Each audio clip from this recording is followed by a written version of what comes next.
ചേട്ടാ, 3 വർഷത്തിലേറെയുള്ള പ്രണയം. കാമുകൻ കാമുകിയെ അവഗണിക്കുന്നു എന്നൊരു തോന്നൽ കൊണ്ട് കാമുകി കാമുകനെ വീട്ടിലേക്ക് വിളിച്ചു വരുത്തി തീ കൊളുത്തി കൊന്നു. ഇത് കേൾക്കുമ്പോൾ ഒരു സിനിമാ കഥ പോലെ നമുക്ക് തോന്നുമെങ്കിലും സംഭവം യഥാർത്ഥത്തിൽ നടന്നൊരു സംഭവമാണ്. കഴിഞ്ഞ ദിവസമാണ് ഇത് നടന്നത്.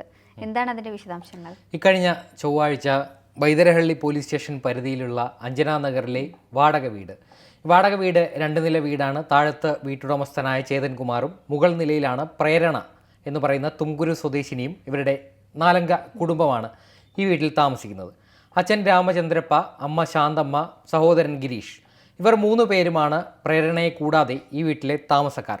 ഇവർ 3 പേരും ഇല്ലാതിരുന്ന സമയം നോക്കിയാണ് ഇത്ര ഗുരുതരമായൊരു കുറ്റകൃത്യം ആ വീട്ടിൽ ഈ പ്രേരണ നടപ്പിലാക്കിയത്.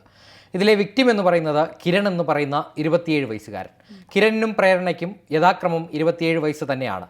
ഇവരിരുവരും രാജാജി നഗറിലെ ഒരു ടെലികോം കമ്പനിയിലെ ജീവനക്കാരാണ്. ഇവർക്ക് 4 വർഷമായിട്ട് പരസ്പരം അറിയാം. 3 വർഷമായിട്ട് ഇരുവരും പ്രണയത്തിലാണ്. അങ്ങനെ ഈ പ്രണയബന്ധത്തിൽ വിള്ളൽ വീഴുന്നത് ഈ അടുത്ത കാലത്താണ്. കിരണും പ്രേരണയും തമ്മിൽ അകലുന്നതിൻ്റെ കാരണം ഈ കിരണിൻ്റെ മുൻകാല കാമുകിയുമായിട്ട് നിരന്തരം അടുക്കുന്നു. ഈ പെൺകുട്ടിയുടെ ജന്മദിനാഘോഷത്തിൽ കിരൺ പങ്കെടുക്കുന്ന ദൃശ്യങ്ങൾ കിരൺ തന്നെ ഇയാളുടെ സാമൂഹിക മാധ്യമ അക്കൗണ്ടുകളിലൂടെ പങ്കുവച്ചിരുന്നു. ഇതും തന്നെ പ്രേരണയെ ഈ അടുത്ത കാലത്ത് കിരൺ തൻ്റെ ഫോണിൽ ബ്ലോക്ക് ചെയ്തൊരു സംഭവം കൂടി ഉണ്ടായിട്ടുണ്ട്. ഇതോടെ തന്നിൽ നിന്ന് തൻ്റെ കാമുകൻ അകന്നു തുടങ്ങുന്നു എന്നൊരു തോന്നൽ ഈ പ്രേരണ എന്ന് പറയുന്ന 27 വയസ്സുകാരിക്ക് ഉണ്ടാകുന്നു. അങ്ങനെ താൻ വഞ്ചിക്കപ്പെട്ടു, തൻ്റെ കാമുകനിൽ നിന്ന് തന്നെ വിവാഹം കഴിക്കണമെന്ന ആവശ്യം നിരാകരിച്ച തൻ്റെ കാമുകനെ ഇല്ലാതാക്കുക എന്ന ലക്ഷ്യത്തോടെ ഇക്കഴിഞ്ഞ ചൊവ്വാഴ്ച ഒരു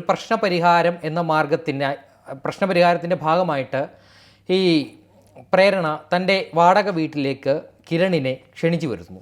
അങ്ങനെ കിരൺ ഈ ചൊവ്വാഴ്ച ഉച്ചതിരിഞ്ഞ് 1:30 ഈ അഞ്ജന നഗറിലെ ഈ പ്രേരണയുടെ വാടക വീട്ടിലേക്ക് ബൈക്കിലെത്തി മുകൾ നിലയിലേക്ക് പോകുന്ന കിരണിനെ ആദ്യഘട്ടത്തിൽ സമാധാനപരമായിട്ട് അന്വയിപ്പിച്ച് സംസാരിക്കാൻ പ്രേരണ ശ്രമിക്കുന്നു.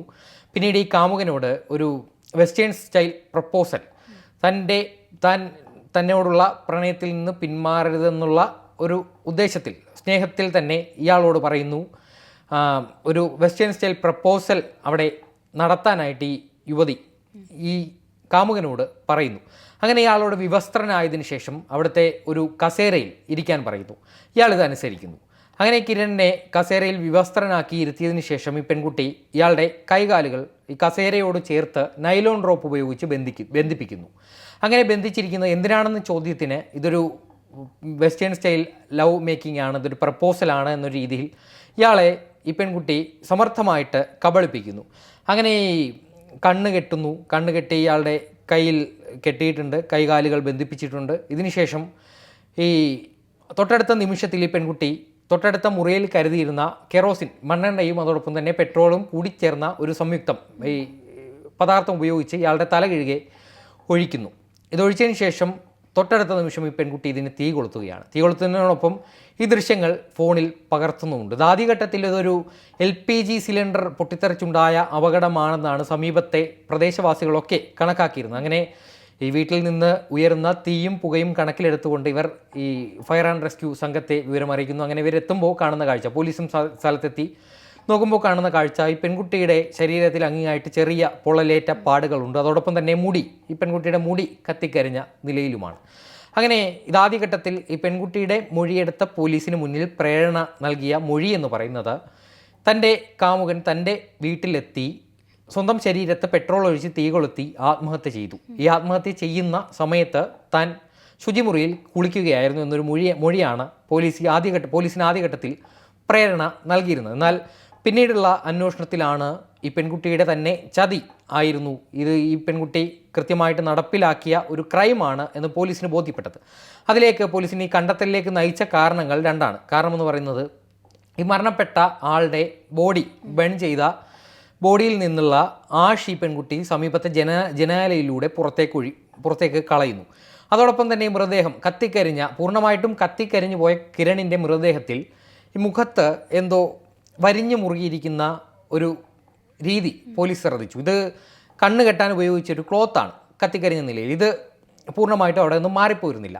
അതോടൊപ്പം തന്നെ കിരൺ ഈ വീട്ടിലേക്ക് കടന്നു വരുന്ന CCTV ദൃശ്യങ്ങൾ പോലീസ് ശേഖരിച്ചു. സമീപത്തെ ദൃശ്യങ്ങളൊക്കെ ശേഖരിച്ചതിൽ നിന്ന് ഇയാൾ വീട്ടിലേക്ക് വരുമ്പോൾ ഇയാളുടെ കയ്യിൽ മണ്ണെണ്ണയോ പെട്രോളോ പോലുള്ള യാതൊരു പദാർത്ഥവും കയ്യിൽ കരുതിയില്ല. യാതൊരു കന്നാസോ ഇത് കൊണ്ടുവരാൻ ഉപയോഗിക്കുന്ന കുപ്പിയോ ഇയാളുടെ കയ്യിലുണ്ടായിരുന്നു. ഇയാളുടെ ഇരുചക്ര വാഹനത്തിൽ ഒരു ബാഗ് മാത്രം കയ്യിൽ കരുതിയാണ് ഈ വീട്ടിലേക്ക് കയറി വരുന്നത്. തൊട്ടടുത്ത ഏതാനും നിമിഷങ്ങൾക്കുള്ളിൽ, ഏതാനും ഒരു മണിക്കൂറിനുള്ളിലാണ് ഈ സംഭവങ്ങളൊക്കെ അവിടെ നടക്കുന്നത്. അങ്ങനെ തുടർന്ന് ഈ പെൺകുട്ടിയെ വിശദമായിട്ട് പോലീസ് ചോദ്യം ചെയ്യുന്നു. ഈ ബൈദരഹള്ളി പോലീസ് സ്റ്റേഷൻ പരിധിയിലാണ്, ബൈദരഹള്ളി പോലീസാണ് ഈ പെൺകുട്ടിയെ ചോദ്യം ചെയ്യുന്നത്. അങ്ങനെ ചോദ്യം ചെയ്തതിൻ്റെ അടിസ്ഥാനത്തിൽ കൂടുതൽ ചോദ്യം ചെയ്യൽ ഈ പെൺകുട്ടിക്ക് തൻ്റെ മുൻകാല മൊഴികൾ അതിൽ പിടിച്ചു നിൽക്കാൻ സാധിക്കുന്നില്ല. അങ്ങനെയാണ് ഇവർ അവിടെ നടന്ന സംഭവം എന്താണെന്ന് കൃത്യമായിട്ട് പോലീസിനോട് പറയാൻ നിർബന്ധിതനാകുന്നത്. ഈ പെൺകുട്ടിയുടെ ഉദ്ദേശമെന്ന് പറയുന്നത് കാമുകനെ വധിക്കുന്നതിനൊപ്പം സ്വയം ജീവൻ അവസാനിപ്പിക്കുക എന്നുള്ളൊരു ലക്ഷ്യമായിരുന്നു പ്രേരണയ്ക്ക് ഉണ്ടായിരുന്നത്. ഇയാളെ തീയിട്ട് കൊലപ്പെടുത്തുന്നതിനൊപ്പം ഈ തീയിൽ ഈ പെൺകുട്ടിക്കും ജീവൻ ഒടുക്കണം എന്നതായിരുന്നു ഇവരുടെ ലക്ഷ്യമെന്ന് പറഞ്ഞത്. എന്നാൽ ഈ കാമുകൻ്റെ ദേഹത്ത് ഈ തീ ആളിക്കത്തുമ്പോൾ പാനിക്കായതിനെ തുടർന്ന് ആ ഒരു ഉദ്യമത്തിൽ നിന്ന് പിന്മാറി. അതാണ് അവിടെ സംഭവിച്ചിരിക്കുന്നത്. അതിലെ ചെറിയ തീപ്പൊള്ളലേറ്റാണ് ഈ പ്രേരണയ്ക്ക് ചെറിയ പരിക്കുകൾ ഉണ്ടാവുന്നത്. ഇതോടൊപ്പം തന്നെ സമീപത്തെ മുറി പരിശോധിച്ചപ്പോൾ ഈ ഡ്രോയറിൽ നിന്ന് വിഷഗുളികകളും അതോടൊപ്പം തന്നെ ലായനികളും ഒക്കെ പോലീസ് കണ്ടെടുത്തിട്ടുണ്ട്. എന്തായാലും വളരെ ദാരുണമായ ഒരു അപകടമാണ് ഈ അഞ്ജന നഗറിലെ ഈ വീട്ടിൽ ഈ പെൺകുട്ടി നടപ്പിലാക്കിയത്. ഇത് ഒരു കേട്ടുകേൾവിയില്ലാത്ത അധികം കാമുകിയെ കൊലപ്പെടുത്തുന്ന സംഭവങ്ങളൊക്കെ ധാരാളമായിട്ട് കേട്ടിട്ടുണ്ട്. പക്ഷേ ഈ കാമുകനെ തന്നെ വിളിച്ചു വരുത്തി ഇല്ലാതാക്കിയ ഒരു കാര്യം. അതുകൊണ്ടാണ് ഈ ക്രൈം കഴിഞ്ഞ ചൊവ്വാഴ്ചയാണ് ബംഗളൂരുവിൽ അരങ്ങേറുന്നതിൻ്റെ തൊട്ടടുത്ത ദിവസമാണ് ഇതിലെ നിഗൂഢതകളൊക്കെ മാറി ഈ ഒരു പെൺകുട്ടിയുടെ കൃത്യമായിട്ടുള്ള ആസൂത്രണമാണ് കിരൺ എന്ന ആൺ സുഹൃത്തിനെ വീട്ടിൽ വിളിച്ചു വരുത്തി തീ കൊളുത്തി കൊല്ലാനിടയായ സംഭവമെന്ന് വെളിപ്പെടുന്നത്. അതോടൊപ്പം തന്നെ ഇതിലെ ഏറ്റവും പ്രധാനപ്പെട്ട ഒരു ഡിജിറ്റൽ തെളിവ് കൂടി പോലീസിന് ലഭിച്ചത് എന്താണെന്ന് വെച്ചാൽ ഈ കിരണിനെ തീ കൊളുത്തുന്ന സമയവും കിരൺ തീ പൊള്ളലേറ്റ് പിടയുന്ന ദൃശ്യങ്ങളൊക്കെ പ്രേരണയുടെ മൊബൈൽ ഫോണിൽ കൃത്യമായിട്ട് ഈ പെൺകുട്ടി തന്നെ പകർത്തി വെച്ചിരുന്നു. ഇതെന്തിനാണെന്നുള്ളത് കൃത്യമായിട്ട് പോലീസ് അന്വേഷിക്കുന്നുണ്ട്. ഇതോടൊപ്പം തന്നെ ഈ പെൺകുട്ടിക്ക് സ്വയം ഈ ഒരു കൃത്യം ചെയ്തില്ല എങ്കിൽ ഇതിൽ മറ്റാരുടെയെങ്കിലും പ്രേരണ അല്ലെങ്കിൽ സഹായം ഈ ഒരു കൃത്യത്തിൽ ലഭിച്ചിട്ടുണ്ടോ എന്നതടക്കം പരിശോധിച്ച് വരികയാണ്. എന്തായാലും വളരെ ആസൂത്രിതമായി ഇതിലേതാനും ദിവസങ്ങൾക്ക് മുൻപ് ഇതിന് ഉപയോഗിച്ചിരിക്കുന്ന ഹാൻഡ് കഫും അതോടൊപ്പം തന്നെ ഈ കണ്ണിൽ കെട്ടാൻ ഉപയോഗിച്ച ബ്ലൈൻഡ്സും അടക്കം ഈ പ്രേരണ ഓൺലൈനിൽ നിന്ന് വാങ്ങിയിട്ടുണ്ട്. ഇതിൻ്റെയൊക്കെ ഡിജിറ്റൽ തെളിവുകളടക്കം ശേഖരിച്ചാണ് പോലീസ് പഴുതടച്ചുള്ള അന്വേഷണത്തിലൊടുവിലാണ് പ്രേരണയെ അറസ്റ്റ് ചെയ്തിരിക്കുന്നത്. എന്തായാലും കിരൺ എന്ന് പറയുന്ന 27 വയസ്സുകാരൻ, തുംകുരു സ്വദേശികളാണ് ഇവരിരുവരും. ഈ പ്രേരണ കുടുംബത്തോടൊപ്പമാണ് ഈ വീട്ടിൽ താമസിക്കുന്നത്. ഇവരുടെ പിതാവ് രാമചന്ദ്രപ്പ ഒരു മുൻ പോലീസ് ഉദ്യോഗസ്ഥൻ കൂടിയാണ്. അങ്ങനെ ഒരു പശ്ചാത്തലമുള്ള ഒരു പെൺകുട്ടിയാണ് ഈ കാമുകനെ തന്നെ ഇത്ര ക്രൂരമായി ഇല്ലായ്മ ചെയ്യുന്ന ഒരു ക്രൈം അവിടെ നടപ്പിലാക്കി. എന്തായാലും ബംഗളൂരുവിനെ ഞെട്ടിച്ച ഒരു കൊലപാതകമാണ് അവിടെ സംഭവിച്ചിരിക്കുന്നത്. വരും ദിവസങ്ങളിൽ ഈ കൃത്യത്തിൽ മറ്റാരെങ്കിലും സഹായം ചെയ്തിട്ടുണ്ടോ എന്നടക്കം കൃത്യമായിട്ട് പോലീസ് കണ്ടെത്തുക തന്നെ ചെയ്യും. ശരി.